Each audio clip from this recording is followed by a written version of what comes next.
Good evening, I'm Adrian Arsenault. And I'm Andrew Chang. Tonight, the first dates and details about the first shots. Tuesday, it is vaccination day, and we will start vaccinating people. But as the planning proceeds, the second wave surges.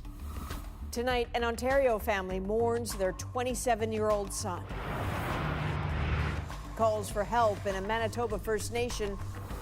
And we go inside a Saskatchewan care home where the vaccine means hope. I am beyond excited. Also tonight, our big spend investigation continues. They told us that we're going to be laid off because of this pandemic. The company's taking in millions in federal pandemic aid while posting major profits. And isn't all news local? Do the custodians live at Cranston School? Investigation to follow. The Winnipeg kid keeping her neighborhood informed. This is The National. One by one, details of how Canada's COVID-19 vaccine rollout will happen are trickling out. We got numbers today and dates. It's all feeding the hope that's been so long coming that the end of this pandemic is in sight. The first 30,000 doses are expected to arrive on Canadian soil in just a few days. So he's talking about the Pfizer-BioNTech vaccine approved by Health Canada just yesterday. Those doses expected to leave Belgium tomorrow. And from Ontario, we now have the first date for those first shots. Tuesday is vaccine day in the province. So it only takes a glance at the numbers to see just how badly that vaccine is needed. Ontario reported the most new cases in the country today and hit another single-day high in the province. The province reporting 1,983 new COVID cases. That's 35 more people who have also died. Magda Gabrisalasa with where new modeling shows those numbers going next and new details on the vaccine rollout. Just as daily COVID cases hit an all-time high in Ontario, word that help is on the way. Tuesday, it is vaccination day. 6,000 doses of the Pfizer vaccine are being delivered to Toronto and Ottawa. As expected, there's a priority list for the first shots. Those priorities are those in the most vulnerable circumstances and our healthcare workers. Given that we only have a few doses so far. This while the latest provincial modeling today delivered a dose of caution. 4 different scenarios for Ontario a month from now, from under 2,000 cases a day to 10,000. The best case scenario is the province stays where it is right now. We're in a very precarious stage here, and we have to really watch this carefully. Today, Ontario hit a record high of new daily cases and a record for hospitalizations in the second wave. It comes nearly 3 weeks into current measures, including lockdowns in Toronto and Peel region. People are not staying home. They're more mobile, more active, going out and around. This Toronto doctor says the government needs to make it easier for people to make the right decisions and to reconsider regional lockdowns. The lockdown we have right now is completely different from the lockdown we had in Wave 1. And right now in Toronto, I can cross Steeles Avenue and go shopping or get a haircut or go to the gym. That doesn't make any sense. This other expert says the focus should go beyond businesses to people. Really, provincial strategy moving forward has to focus on not only just closing and opening certain establishments, but targeting populations which consistently are being exposed to COVID-19. It seems the plan is to at least do that when it comes to the vaccine. And Magda, on the vaccine, what other details did we get today about the rollout in Ontario? Well, Ontario is expecting another 90,000 doses by the end of the month, and that will be distributed among 13 vaccination sites. So healthcare professionals will eventually have to go to one of those sites to get the shot. And the reason for that is the Pfizer vaccine needs to be stored in very cold conditions. Of course, there's also the Moderna vaccine, and Health Canada could approve that one by the end of the year. And when that happens, if and when that happens, officials here are hoping to get that vaccine right into long-term care homes to be given to residents because, Adrian, as we all know, that's an area that continues to be hit hard by this virus. All right, Magda, thanks very much. You're welcome. Well, every day this virus steals lives and leaves people grieving. Among them today, a family in Windsor, Ontario, who lost their 27-year-old son and brother this week. As we showed you last night, his death was emotional, even for the CEO of the Windsor-Essex Health Unit. This announcement of this death is difficult. I have a daughter that's the exact same age. His name is Wang James. Here's Jacob Barker with how he's being remembered. Wang will fire up to 3, and that is good. Wang James loved playing basketball. In 2013, his high school team won the provincial title. One of his teammates, Mike Mulder, is a current Golden State Warrior. I feel like we're all feeling it. Everybody's feeling the loss, and it's just been a sad time overall. He remembers James not just for the player he was, but for the role he played. He uplifted the entire group. He was always there for everybody. One of 7 children, James was a family leader too. He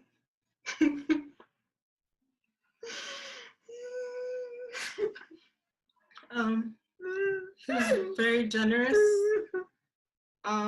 If we ever needed anything or someone to talk to, he would always be there. He was like our second dad, basically. His sister says James was always helping out, even just days before his death when he dropped off food at the family home. Inside, she was quarantining after a positive COVID test. He was staying with a friend. We didn't let him come in because we didn't want him to get sick, not knowing that he himself was sick and suffering. It's not clear how James got sick. On December 4th, he was brought to Windsor Regional Hospital. He had no underlying conditions, but had to be put into a coma after his heart stopped. He died on December 7th, only 27 years old. That was really hard because we didn't want him to pass, not like seeing him and being there with him, like him being alone was really tough. Both of James's parents lost their jobs during the pandemic. His father on the day that he died. Now they're reaching out to the community in the hopes of raising enough to cover the burial costs. Jacob Barker, CBC News, Windsor. Moving to Alberta now, where health officials say 3,900 doses of the vaccine will be ready for next week. They haven't announced what day those first shots will happen, but they did say where. The very first amount of doses will be allocated to Edmonton and Calgary because that is where we have the greatest number of active cases. To those, Alberta added another 1,566 new cases today. The province also set a new record, 124 COVID-19 patients in intensive care. ICU doctors and nurses will be among the first to get the vaccine. Manitoba's COVID-19 situation depends on where you live. Overall, the province reported 293 new cases today, but the first time below 300 in weeks. But in the northern First Nation of Shamattawa, things are spiraling out of control. The chief says there have been more than 300 cases in a community of 1,000. And tonight, Cameron McIntosh has an update on the call for help. Shamattawa asked for the military. It looks like it's going to get it. A reconnaissance team spent the day here talking to medical staff, assessing the needs of a community with a test positivity rate near 70%. So basically, they're going to be requesting 60 to 70 more bodies in the community from the Canadian Armed Forces. Chief Eric Redhead says the idea is to send in medics and support staff to help run the community. That currently is going up the chain of command for approval. The Defense Minister's office declined comment, but the government is on record saying it's looking to help. I am really concerned, as you are, about Shamattawa. As the virus rips through overcrowded homes, isolation is proving futile. The chief says nearly 1/3 of the community has had the virus. There's a lockdown and services are failing. I hope they get this thing under control. Rusty Redhead's aunt is in intensive care. Yeah, my cousins, my aunties, they have a hard time sleeping too, just thinking about her. Shamattawa is 750 kilometers northeast of Winnipeg. It's fly-in this time of year. With few resources to draw on, the military would likely have to set up a winter camp. It's a logistical nightmare, but nonetheless, we're very grateful to have their assistance.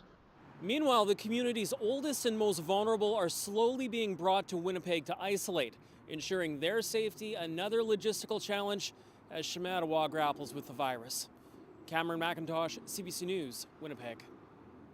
And COVID-19 figures jumped in BC today, the deadliest day for that province yet. Today's report, 723, that's 100 more than yesterday, along with 28 deaths. All but 2 of the people who died today were long-term care residents. Similarly, in Saskatchewan, health authorities are grappling with rising numbers fueled by outbreaks in long-term care homes. 324 new cases were announced today across the province. There are outbreaks in 30 long-term care facilities. The worst, Parkside Extendicare in Regina. 149 residents and 57 staff have tested positive, and today a 12th resident died. Now, long-term care residents and workers will be among the first getting the vaccine in Saskatchewan, and as Bonnie Allen tells us, many of them are counting down the days.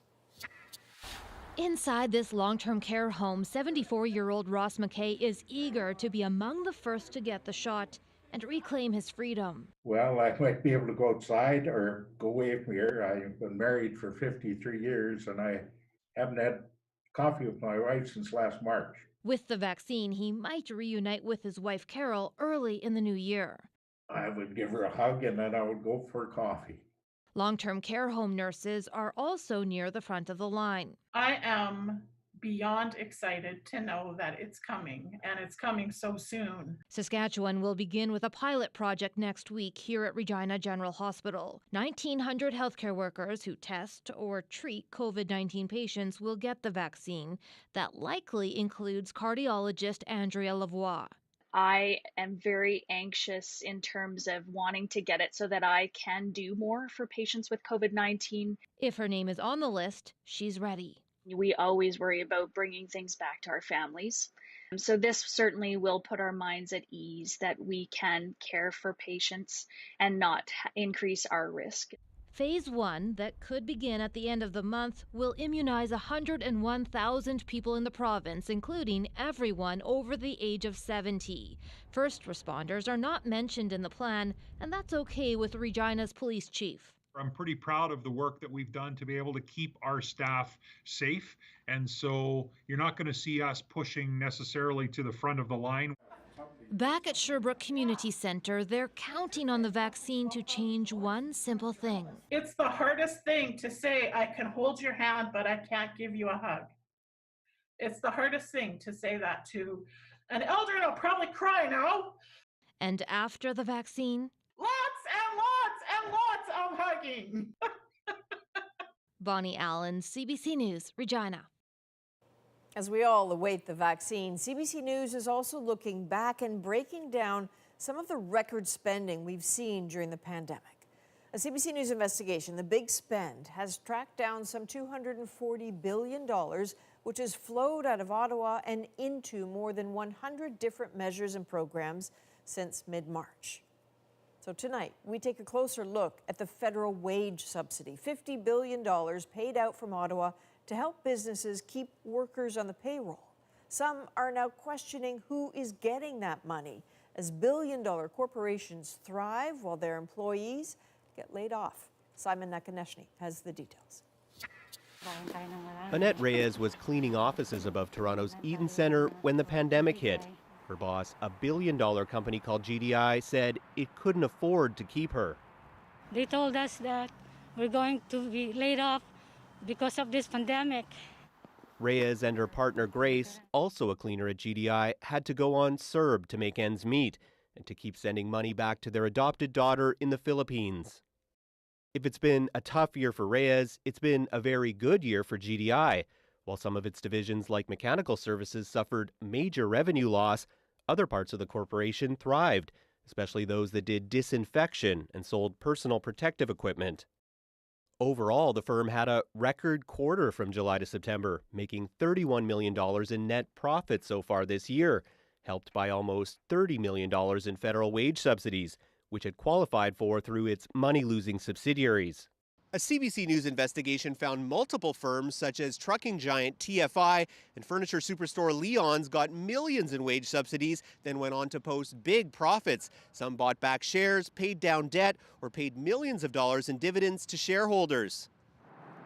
Economics professor Michael Smart says the program in general isn't well targeted. It's important to understand that these payments are not going to individual workers, they're going to the companies. And we don't believe that they're saving a large number of jobs. In a statement, GDI says the wage subsidy helped its mechanical services businesses retain their whole staff infrastructures and rehire almost all of their services technician employees. It also says all of its units operated in strict compliance under the guidelines of the Canadian Emergency Wage Subsidy Program. Reyes was eventually hired back in late September, but many of her co-workers haven't been so lucky. We just feel left behind and we feel invisible. Simon Akineshny, CBC News, Montreal. In our Big Spend project, we've uncovered a lot of huge numbers and captured them all in a special interactive feature. It breaks down which programs got how much of that $240 billion in spending. You can see it all at cbcnews.ca/theBigSpend. Now, if it were up to Canada's premiers, Ottawa would keep spending. In today's meeting with the Prime Minister, they pushed for tens of billions in additional healthcare funding. But as David Cochrane tells us, they didn't get the answer they wanted. While the pandemic changed the meeting to virtual, the demands remained very real. An additional $28 billion a year starting next year. The premiers demanding more money for health care from Ottawa. The Prime Minister reminding them just how much Ottawa has spent. Our government has already sent provinces and territories PPE, rapid tests, and provided help on contact tracing and emergency response measures. The meeting lasted all day. The premiers didn't get what they wanted. We were very disappointed of the answer of Mr. Trudeau, who refused to discuss that right now. We're disappointed with the progress that was made at this meeting. Trudeau didn't say no. He said not right now. It's going to be important that the federal government, as I said, steps up and increases its share of the costs of health care with the Canada Health Transfers. We are going to do that. In essence, a healthcare IOU, and not every premier was disappointed. I'm cautiously optimistic, I guess is probably the best way to put that. There's still a lot of work to do, but the acknowledgement was a positive one. But there's still no promise on when transfers will increase or by how much, with Trudeau arguing the pandemic makes long-term permanent commitments impossible. Right now, there is a lack of certainty of what our economic situation or even our health situation might look like in 3 months, let alone in 3 years. So a long-term solution still a long way off, though Trudeau promised to keep bankrolling the emergency demands of the pandemic, including picking up the tab for all COVID vaccines and the supplies needed to administer them. David Cochrane, CBC News, Ottawa. And we will have more reaction to the First Minister's meeting. Rosie and the At Issue panel will look at how talk of a spring federal election could be behind some of the political messaging we saw today. That's in about 10 minutes. Well, a significant step for legislation that would expand access to medically assisted dying. It passed its final vote in the House tonight. I'm asking senators to really put their shoulders to the wheel in good faith, and let's try to get this across the finish line. Conservatives tried to filibuster the contentious bill. It would bring the medically assisted dying law in line with a Quebec Superior Court ruling that said the limitation that a person must face a reasonably foreseeable naturally death to qualify was unconstitutional. The Senate now has just 1 week to pass the bill before holiday break. Today marks 2 years since Canadians Michael Kovrig and Michael Spavor were detained by China. We've heard from the Kovrig family since then, but not from the Spavors. Now they've issued their first public statement, a brief note of thanks. Michael's resilience and strength through this time have made us all the more proud of him. We are grateful for the continued efforts of the Canadian government to secure the release of our Michael and Michael Kovrig. But 2 years out, the calls grow for Canada to take a stronger stance. As Evan Dyer tells us, the debate on how to proceed rages as the two men hang in the balance.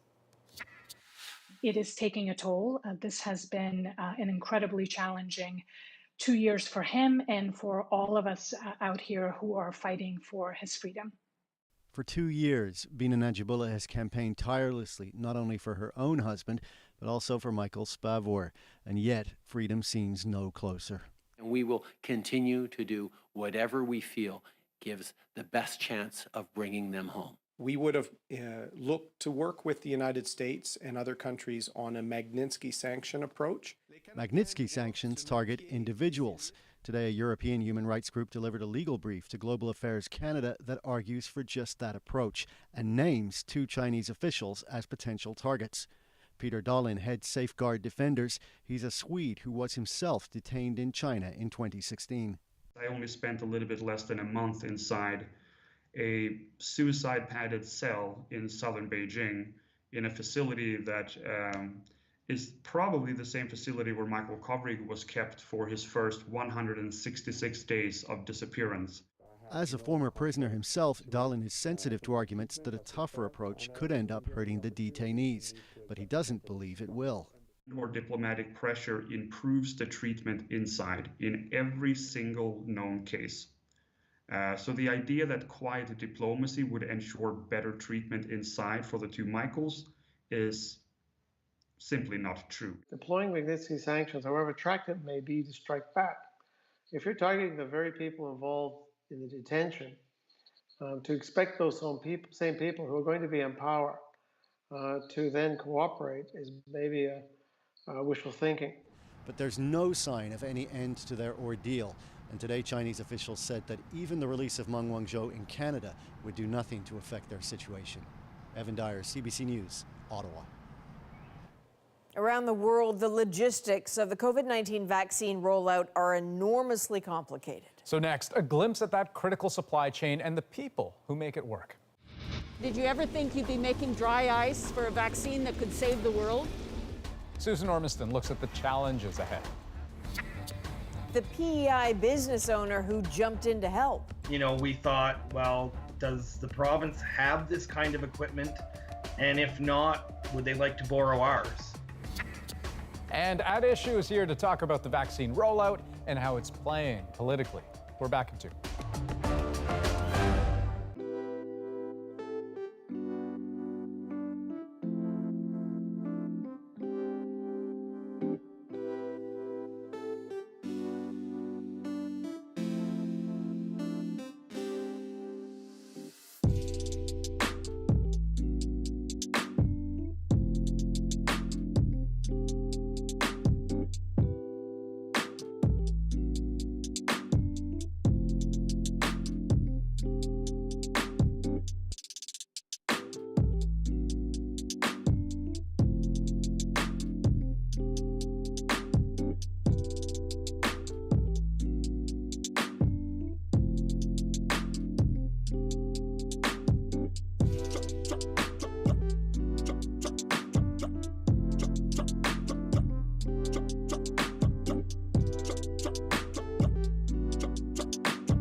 Welcome back. The United States took a major step tonight towards approving a COVID-19 vaccine.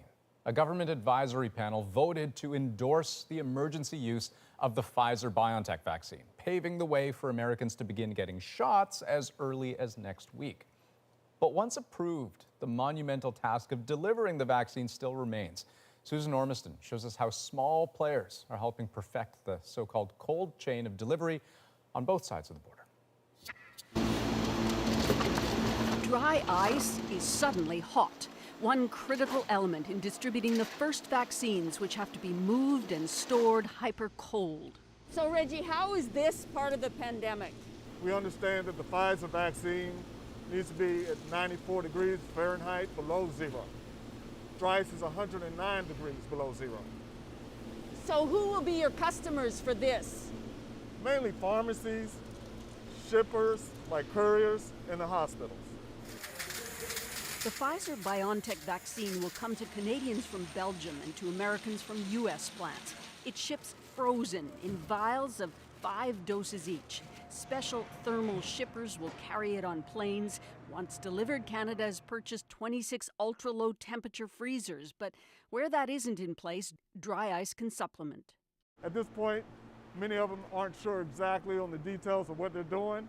They just know they're going to need dry ice at some point.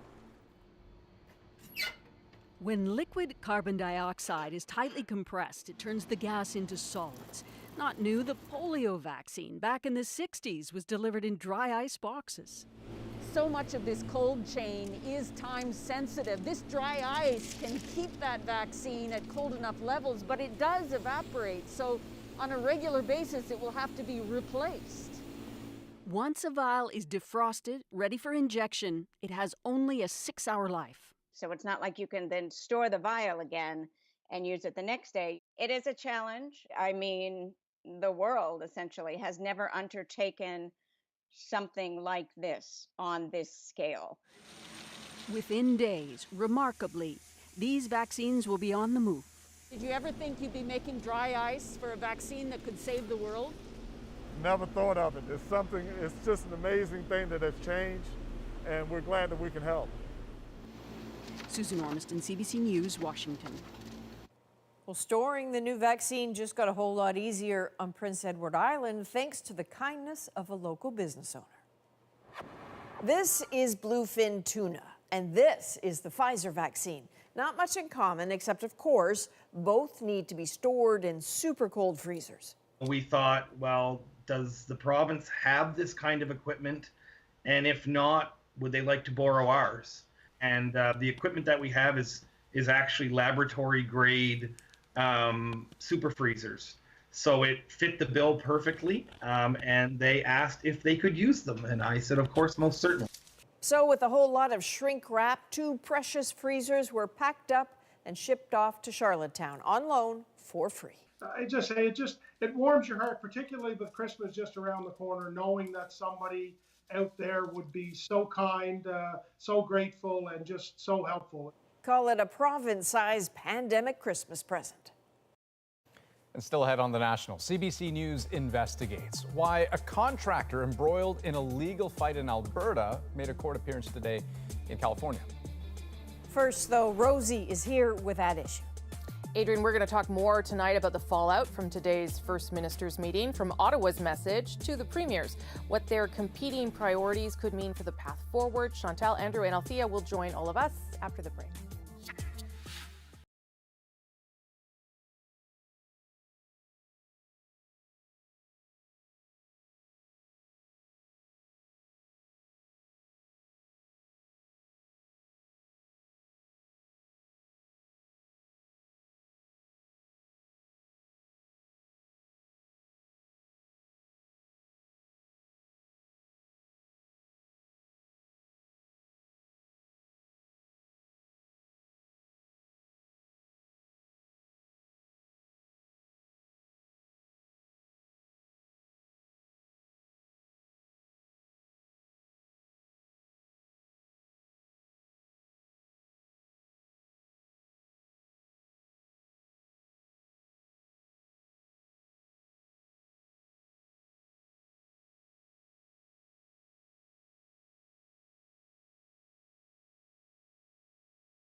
be important that the federal government, as I said, steps up and increases its share of the costs of healthcare with the Canada Health transfers. We are going to do that, and I look forward to conversations over the coming months about how we can increase it. Of course, our focus remains right now getting through this pandemic, and as I said multiple times to the premiers, we will be there to support them with extra healthcare costs linked to this pandemic, whatever it takes, for as long as this pandemic lasts. Reaction from the Prime Minister after today's First Ministers' meeting. The provinces were looking for an increase in health transfers. Ottawa says its focus remains squarely on the pandemic. So what to make of these seemingly competing priorities? It's Thursday. I'm here with At Issue, Chantal Hébert, Andrew Coyne, and Althea Raj. All right, Andrew, I'll start with you this week. The Prime Minister, he does seem to acknowledge there's a need to increase the health transfers, but didn't seem to be committing to any kind of timeline. What did you make of it? Yeah, that he didn't want to mix the two together. He's prepared to give them lots of money now for the pandemic. At some point in the future, he may give them more money for the longer run problem of rising healthcare costs far beyond the pandemic. This has to do with the aging of the population. It's been going on for years. It will go on for decades. So the provinces have a long run problem. But because they have the problem, because they're the demandeurs, the feds have the money. They're in the driver's seat. They can, they need the provinces for some things, but the provinces need them more. So he will act on his own timetable. Remember also, the money isn't for healthcare. We all say it that it's just money. There's no dollar tag. There's no labels attached to it that say you can only spend it on healthcare. The provinces need more money. The feds have money. At some point, they're going to negotiate some process for transferring it. My hope, probably to be dashed, is that in the long run, what we'll do is transfer tax revenues, tax points, rather than this endless game of cash transfers, which just blurs accountability and leads to endless finger pointing. Yes, you're right. It's just money, but it does sound like it's money that the federal government wants to see, according to the Prime Minister, more accountability for, hinting that there need to be conditions around wherever that money goes, Chantal. And that's a we'll see issue in the sense that I think what most premiers came away with was they're not going to be getting that increase in the next federal budget. And a lot of them, starting with Premier Legault, assume that there will be a federal election before the next budget in 2022. Now, if you were Justin Trudeau, would you not prefer to campaign on having more money for long-term care and the federal government looking at national guidelines to ensure that the disaster that unfolded last spring does not again? Or would you want to campaign on saying, I just gave an increase of 1% or 2% in the rate of increase of a health transfer? Your eyes have glazed over? That's what voters will have done. So there is a political game here. Premier Legault says he will now be, on behalf of his colleagues, trying to get the opposition parties to put pressure on Justin Trudeau. That may or may not happen. He may set in place the conditions for the government to go down on the next budget. Whether that will result in a government that is more amenable, question mark. But there were other premiers. I realize that the Premier of Quebec is the head of the council right now of Federation, but there were other premiers who were not quite as dismissive of the Prime Minister. Stephen McNeil, I mean, perhaps not surprisingly, he's of the same ilk of the Prime Minister, but John Horgan as well did not seem quite as defeated as Premier Legault or Premier Ford, for instance, Althea. Or Scott Moe, who nobody would be accusing is a Liberal. I actually thought there was a lot more came out of this meeting than I had expected. I think the Liberals the federal Liberals here had really downplayed expectation. The fact that the Prime Minister came out and acknowledged that Ottawa needs to do more is substantial, and it's something that Stephen McNeil and Scott Moe both latched on, and both really seemed to believe, at least they were communicating that they believed the Prime Minister and that they believe that he wants to be a long-term partner. He believes the federal government should take a bigger slice of that pie to be paid for by federal coffers. And Premier Legault's rehash of the meeting today did not seem to reflect the press conferences that other premiers had in the day, and that he led off saying he was deeply disappointed, that the premiers were deeply disappointed, that the Prime Minister had been dismissive of the remarks.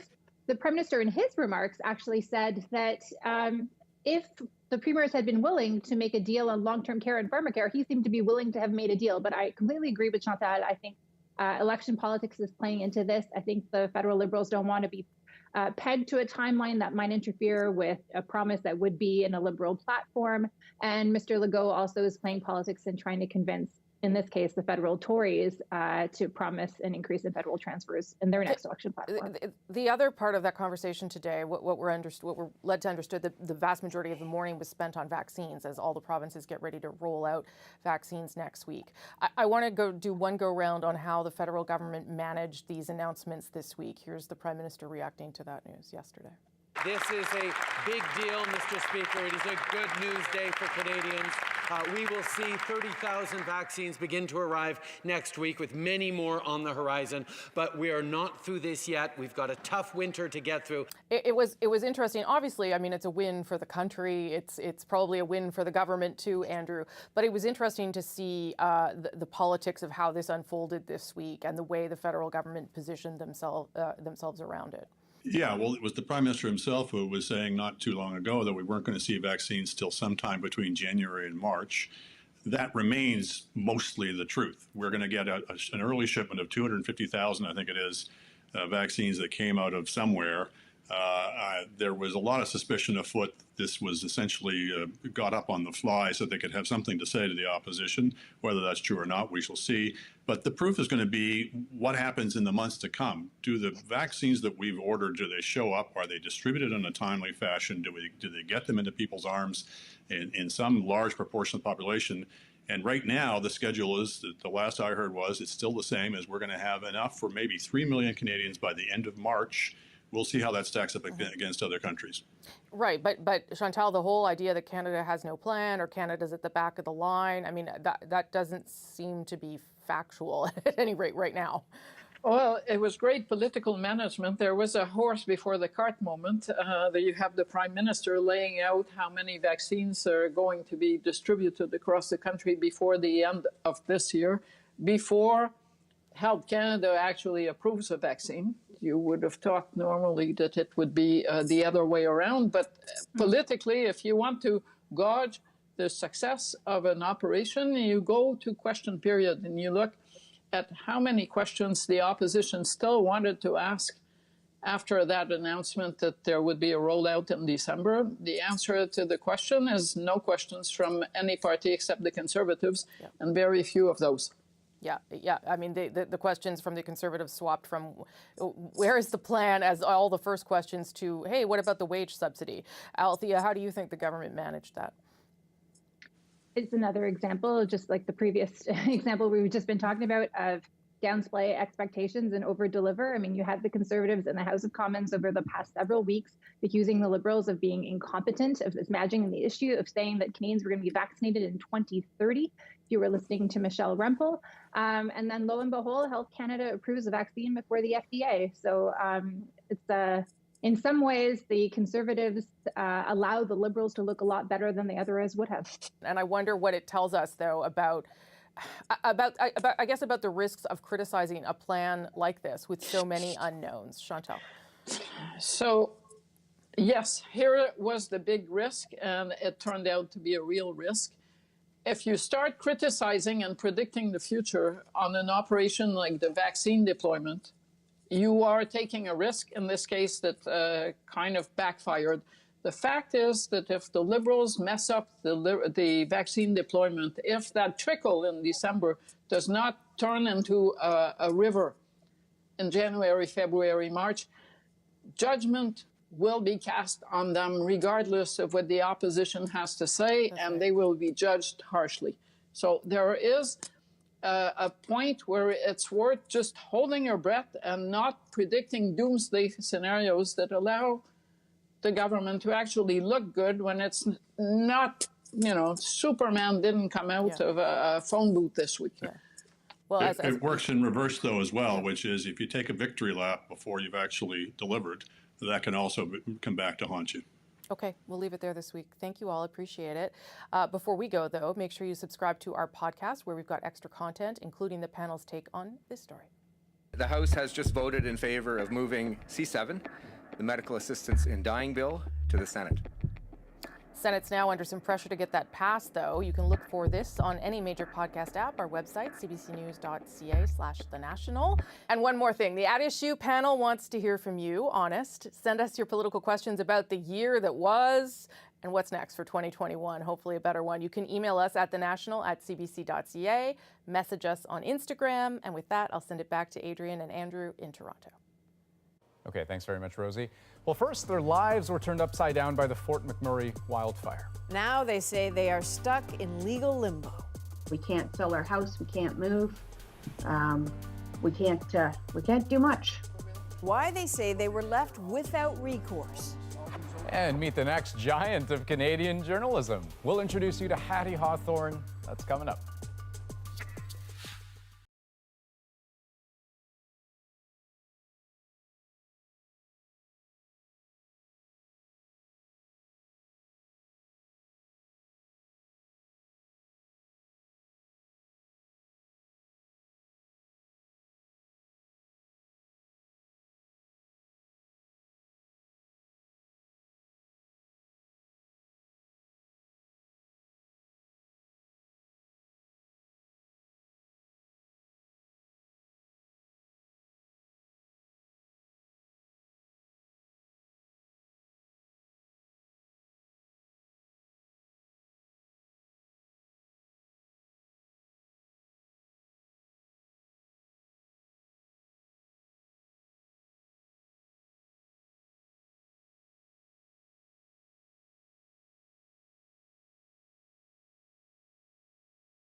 I can feel the heat here. This is insane.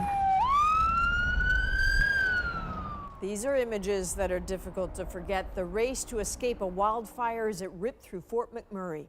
It was one of the largest evacuations in Alberta's history, and by the time it was over, whole neighborhoods were destroyed. Some looked to an Alberta contractor to rebuild their homes. Instead, they got a legacy of lawsuits. Well, today, that contractor made a short court appearance on criminal charges, but in California, over what happened to fire victims in that state. And as Katie Nicholson explains, this leaves his former Alberta clients frustrated. That's not up to code. 1 year after they gave us a tour, Bill and Carrie Pendergast are still tied up in legal action with the man they say botched the rebuild of their Fort McMurray home. We can't sell our house, we can't move, we can't do much other than incur more legal fees. When I had showed up, But in February, they got a surprise call from California. the first thing I done was, check online to make sure that this guy is legit. It was a state investigator looking into Canal Nagpal, the Pendergast's former builder. In 2017, fire devastated Santa Rosa, California. Nagpal went south to offer his services. I have background in finance. But, like in Fort McMurray, there were soon complaints. And in October, he was charged with misrepresentation and contracting without a license. If found guilty, he could face thousands in fines, even prison time. I think the DA is treating this case quite seriously. California has strict rules governing the construction world and stiffer penalties when disaster victims are involved. No one is interested in leaving folks who have been struck by disaster to be hit by another disaster, a human-made disaster. In an email to CBC News, Nagpal says the charges were based on technical issues and that his intention was always to assist people. Everything here is soaking wet. The Pendergasts are happy their former builder has been charged. Swift action in California has them frustrated with Alberta. Our Consumer Protection Act is negligible. It's so minimal. People don't realize until you need it. Then you find out that it's really not there for you. Alberta's Consumer Protection Office confirms it exchanged compliance information with Nagpal's company, but there is no record of any enforcement. Last year, the province launched 3 new consumer protection initiatives, all too late to help the Pendergasts, who've already spent thousands in their battle for justice. Katie Nicholson, CBC News, Toronto. Well, Airbnb has never posted an annual profit, but still, its initial public offering was a record setter. Up next, what that says about expectations and inequities in the post-pandemic economy.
Coroner, new season this winter on CBC and CBC.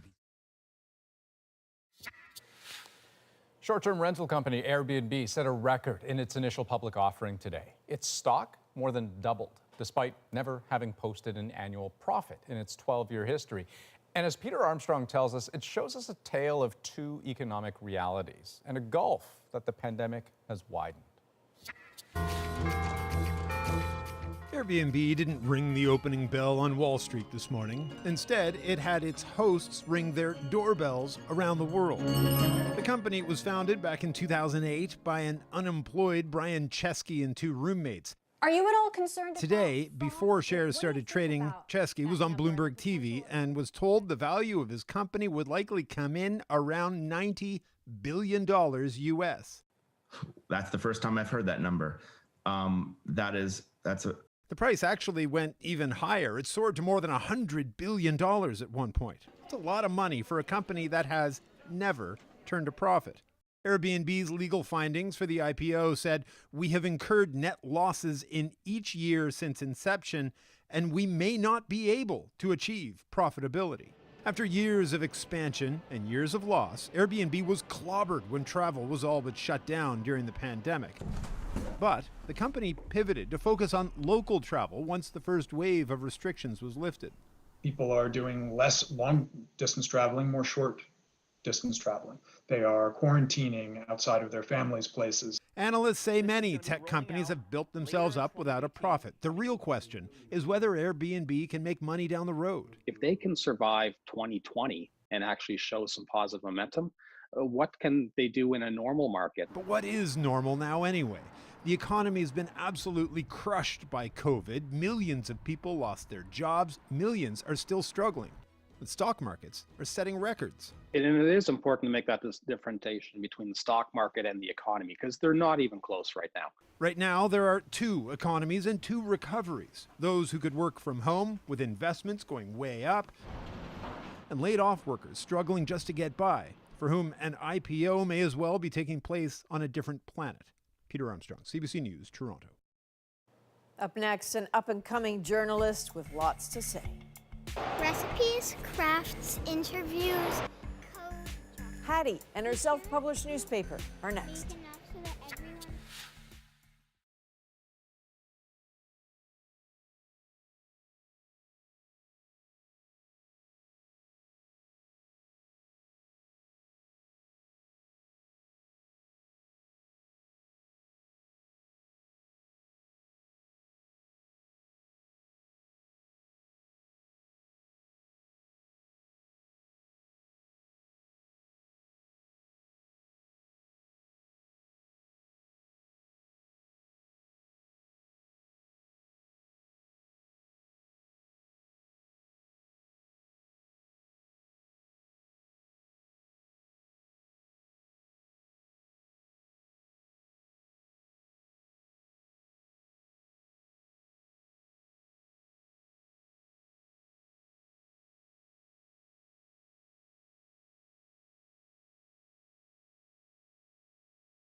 For the latest coronavirus pandemic updates, breaking news, and top stories, download the CBC News app. Hattie Hawthorne, even her name has a reporter's ring to it, is 8 years old, and she's been keeping busy these last few months running her own newspaper. So the young journalist writes, reports, publishes, even delivers using her scooter as transportation. This budding reporter is our moment. I started it because I wanted a camera. People send in messages about what they need, and then I respond to them in my newsletter. She wrote this newsletter and she delivers it all around the neighborhood. Do the custodians live at Cranston School? An investigation to follow. So when we walk down the street with Hattie, people say, "Hi, Hattie," and we say, "Hi, I guess you know my daughter." So it's been a nice bringing together of community. I tell people about what I do and how I do it. Recipes, crafts, interviews, codes. I want to be a farmer. I want to be an author. I want to be a reporter. I want to be a detective, and I want to be a spy. And you can be any of those things, absolutely any of those things you want. It's so successful, charges 50 cents a newsletter. She's already made enough to buy the camera. And I love how people do leave her mail in her mailbox asking for advice in her advice column, which is something. And so, Hattie, to you, you should know that your story got lots of the people on our show talking about their own experiences as kids, their own newsletters, our love for Harriet the Spy and Nancy Drew. And so from us to you, keep at it. That is a national for December the 10th. Good night. Good night.